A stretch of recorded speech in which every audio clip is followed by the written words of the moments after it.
मिस्र के शहर कायरा के करीब है दरिया नील के मगरिब में ये 3 मुसल्लस नुमा ऊंची पत्थर की इमारतें हजारों साल से खड़ी हैं। इन्हें दुनिया के 7 अजूबों में से एक अजूबा माना जाता है। एहराम का नाम सुनते ही हमारे जहन में दुनिया के 7 अजायबात में से सबसे कदीम तरीन पत्थरों से बने हुए फिराइन के देव हेकल मकबरे आ जाते हैं। ये एहराम सरजमीन मिस्र की पहचान है और सदियों रेगिस्तान की झुलसा देने वाली गर्म हवाओं, आंधी, बारिश और बिजली की कड़क के बावजूद धरती पर इस्तादा है। अपनी अजीब व गरीब साख, हैरत अंगेज खुसूसियात और पुरस्रारियत के सबब आसार कदीमा से दिलचस्पी रखने वालों के लिए एहराम मिस्र कशिश और तजस्सुस का बाइस है। बड़े पत्थरों को इस उम्दगी से इस बुलंदी पर जड़े हुए देखकर हर कोई कदीम मिस्री तहजीब के कारीगरों को दाद दिए बगैर नहीं रह सकता। एहरामों की तामीर और उनमें इस्तेमाल किए हुए सामान, पैमाइश की दुरुस्ती, उन इमारतों की अजमत और कारीगरी और इससे मुतालिक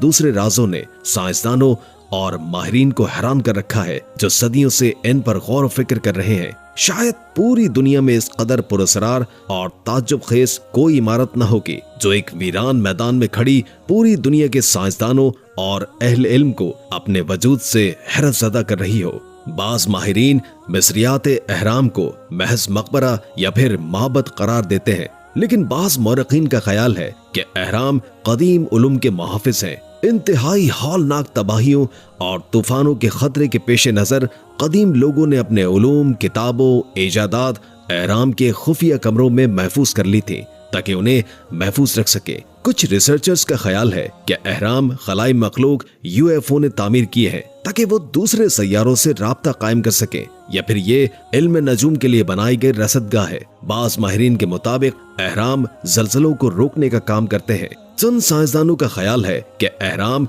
दरअसल पावर प्लांट है जिन्हें कदीम अदवार की तरक्की याफ्ता कौमें तवानाई के हुसूल के लिए इस्तेमाल करती थी। ये तवानाई शमसी थी या क्रिस्टल एनर्जी या फिर कॉस्मिक रेस, इस हवाले से तहकीक अभी जारी है। पैरानॉर्मल साइंटिस्ट का कहना है कि एहराम दरअसल ऐसे एंटीना का काम करते हैं जो तवानाई को एक जगह से दूसरी जगह मुंतकिल और दूसरी जगह की तवानाइयों को मौसूल भी कर सकते हैं। उनके मुताबिक कदीम अक़वाम के लोग इसे बतौर मवासलाती निज़ाम भी इस्तेमाल करते थे, इसलिए ये दुनिया के कोने कोने में फैले हुए हैं। चंद मुहक्किकीन का ये भी मानना है कि ये मवासलाती सिस्टम टेलीपैथी के जरिए चलता था। कदीम मिस्र के लोग एहराम में बैठकर अपने जहन से ख्यालात को दूर दराज फासले पर मौजूद एहराम में बैठे हुए लोगों तक मुंतकिल कर देते थे।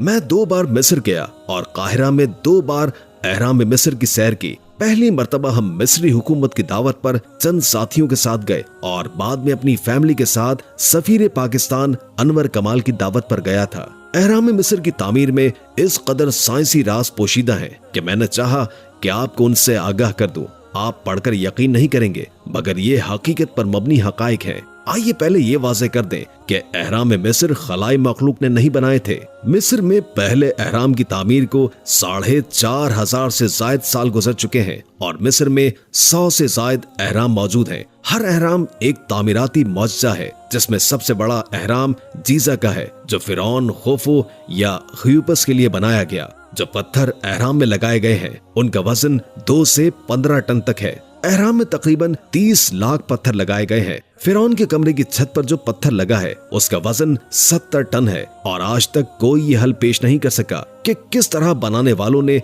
इतना बड़ा और वजनी पत्थर छत पर लगाया। पुरस्कार उलूम के माहिरीन एडगर कैसी और लूप संगरम्पा के मुताबिक कदीम मिस्रियों के पास ऐसी मशीन्स थी जो कशिशे सकल की नफी कर सकती थी, जिसकी मदद से कई टन वजनी पत्थरों को परों की तरह उठाकर या हवा में तैराकर एक जगह से दूसरी जगह पहुंचाया जाता था। एक माहिर उलूम मिस्रियात विलियम किंग्सलैंड अपनी किताब great pyramid in fact and fiction में तहरीर करते हैं कि एहराम मिस्र की तामीर में इस्तेमाल होने वाले पत्थरों को उन मंतरों के जरिए वहां तक लाया गया है जो पादरी और मजदूर पढ़ते थे। एहराम की बुलंदी 149.4 मीटर है और आपको ताजुब होगा कि जमीन और सूरज के दरमियान 149 मिलियन किलोमीटर का ही फासला है। एहराम के अंदर जाने का रास्ता एक सितारा यानी शुमाली पोल की सिमत बताता है और अंदरूनी रास्ता सक सितारा सीरियस स्टार की तरफ इशारा करता है। अगर आप गोश्त का ताजा खून आलू टुकड़ा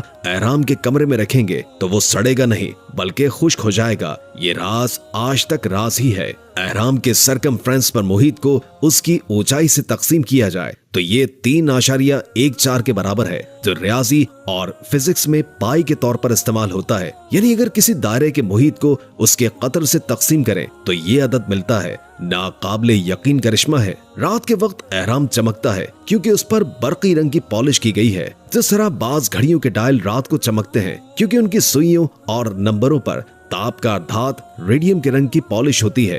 तीनों एहराम की लाइन आसमान में चमकने वाले सितारों बेल्ट ऑफ ओरिनियन के मुतवाजी पैरेलल है।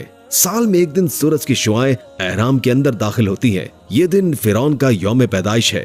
एहराम में रखी तलवारें और चिड़ियां जंगालूद नहीं होती, हालांकि हजारों बरसों से वो वहां मौजूद हैं और साइंसदान आज तक इस राज को समझ नहीं सके। एहराम के चंद कमरों में बहुत से आलात बंद हो जाते हैं और साइंसदान आज तक ये राज हल नहीं कर सके। ताज्जुब की बात और राज ये है कि तीनों एहरामों से जो लकीर गुजरती है वो बहराए ओकियानूस में वाक़े बरमुदा ट्रायंगल और बहरुल काहिल में वाक़े फार्मोसा ट्रायंगल को आपस में मिलाती हैं। ये दोनों जगह अपनी अजीब खुसूसियात की वजह से बहुत मशहूर है। यहाँ हवाई जहाज बहरी जहाज गायब हो जाते हैं और कंपास काम करना बंद कर देते हैं। बड़े एहराम में 3 कमरे हैं, 2 जमीन से ऊपर हैं और 1 जमीन के अंदर। और कहा जाता है कि मिराबो नामी शख्स माहिर इंजीनियर ने यह एहराम तकरीबन 20 बरसों में बनाया था और 1 लाख मजदूरों ने इसकी तामीर में जान खोई थी। एहराम की बुनियाद के चारों रुख इंतहाई ताज्जुब के साथ जमीन की चारों सिमतों की तरफ इशारा करते हैं और इस हैरत अंगेज दरियाफ्त की मदद से 20वीं सदी ईस्वी में अपने नताइज को दुरुस्त किया जाता था।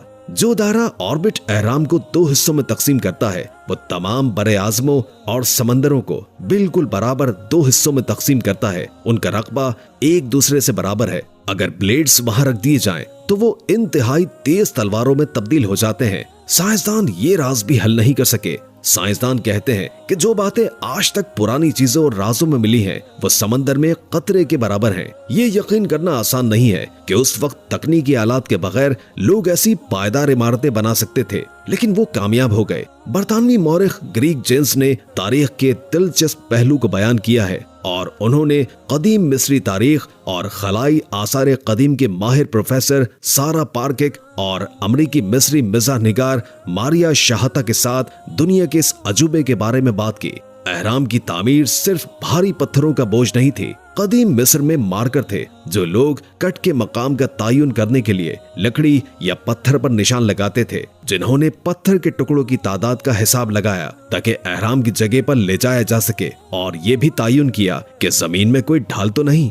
मिसाल के तौर पर अजीम खुफू एहराम के हर तरफ 52 डिग्री की एक मुकर्रर ढलवान है। एहराम बनाने के लिए इस्तेमाल होने वाले हिसाब की दुरुस्तगी से पता चलता है कि ये लोग ज़हीन और हुनरमंद रियाजीदान थे। अगर किसी को एहराम बनाकर अब्दी जिंदगी मिल गई है तो वो सुकरा में पहले एहराम के डिजाइनर एमहुत्तिब हैं। एक हुनरमंद मैमार होने के अलावा वो फिरौन के दरबार में एक आला ओहदे पर फाइज थे और एक पादरी और मौलिज भी थे। कदीम मिस्रियों ने उन्हें इतनी इज्जत दी कि बाद में उन्हें देवता का दर्जा दे दिया। 1960 के आसपास फिल्म बीनों ने उनके किरदार को अपने तरीके से दोबारा तख्लीक किया और उन्हें फिल्म दी ममी में विलन के तौर पर पेश किया, जो जेम्स फ्रेजर और रिचल वेज को खौफजदा करता है। एहराम बनाने वाले तवाना और मजबूत जिस्म के मालिक थे। ये मर्द मशरूबात और प्रोटीन शेक नहीं पीते थे। एहराम बनाने वाले मजदूरों के देहात में बत्तखों, भेड़ों, खंजीरों और गाय की बाकियात से पता चलता है कि एहराम बनाने वाले गोश्त और रोटी का भरपूर इस्तेमाल करते थे। उन मुलाजमीन का कब्रिस्तान भी एक ही चीज जाहिर करता है, क्योंकि उस काम के दौरान हादसात भी पेश आए, लेकिन हैरत अंगेज तिब्बी देखभाल की बदौलत बहुत से जख्म मोहल्लिक नहीं थे और लोगों की टूटी हुई हड्डियों का भी इलाज किया गया। जब एहराम के वर्करों के ग्रुप ने अपने आप को फ्रेंड्स ऑफ खोफो कहा तो ऐसा लगता है कि उन्हें अपने काम के माहौल से कोई मसला नहीं था। उन गिरोहों की जानिब से छोड़े गए पत्थरों पर बनी तस्वीर और लेथोग्राफिस से पता चलता है कि उनमें एहराम बनाने वाले दूसरे ग्रुपों के साथ फख्र, यकजहती और सेहतमंद मुकाबले का एहसास था। अहराम पानी के आसपास थे। आज जीजा के अहराम रेत के टीलों के दरमियान वाक़ है, लेकिन जब वो बनाए गए थे तो उन्हें इसी तरह रखा गया था कि उनकी तस्वीर का अक्स दरियाए नील के पानी पर पड़ा जो उस वक्त करीब था। कदीम मिस्रियों ने दरियाए नील पर नहरें बनाई थी, जिसकी वजह से अहराम के मकाम के करीब पत्थर के बड़े टुकड़े थे। जीजा का अहराम सैकड़ों दीगर अहरामों के मजमूए में घिरा हुआ है जो कदीम मिस्र के अहम लोगों से ताल्लुक रखते हैं। माहिरीन आसार कदीमा को मिस्र के अहरामों में कोई कुल्हाड़ी, सांप के गड्ढे या यहाँ तक कि कोई आम जाल नहीं मिले। अहराम मिस्र अब भी माहिरीन आसार कदीमा को परेशान करता है। अब भी अहराम मिस्र और उसकी तामीर करने वालों के बारे में बहुत कुछ ऐसा है जिनके बारे में माहिरीन आसार कदीमा नहीं जानते। मिसाल के तौर पर उन बड़े मकबरों में खाली जगह हैं जिनके बारे में आसार कदीमा के माहिरीन अब भी बहस कर रहे हैं कि वो किस तरह तामीर किए गए थे। एक अमरीकी प्रोफेसर ने ये तमाम राज बताते हुए कहा है कि ये राज इस बात के शाहिद हैं कि ये किसी बैरूनी आसमानी मखलूक की कारकर्दगी है। जमीनी मखलूक इतनी अक्लो फहम नहीं रखती थी या रख सकती है, वल्लाह आलम। उम्मीद है कि आज की वीडियो आपको काफी मालूमाती लगी होगी और बहुत कुछ जानने को मिला होगा। अगर वीडियो अच्छी लगी हो तो लाइक करके हमारे चैनल को सब्सक्राइब कर दें और कमेंट बॉक्स में कमेंट करके अपनी आरा से भी आगाह करें और बेल आइकॉन को क्लिक करें ताकि हमारी नई आने वाली वीडियोस का आपको पता चलता रहे। अगर जिंदगी रही तो एक और वीडियो के साथ इंशाअल्लाह हाजिर होंगे। अभी हमें इजाजत दीजिए। अल्लाह हाफिज।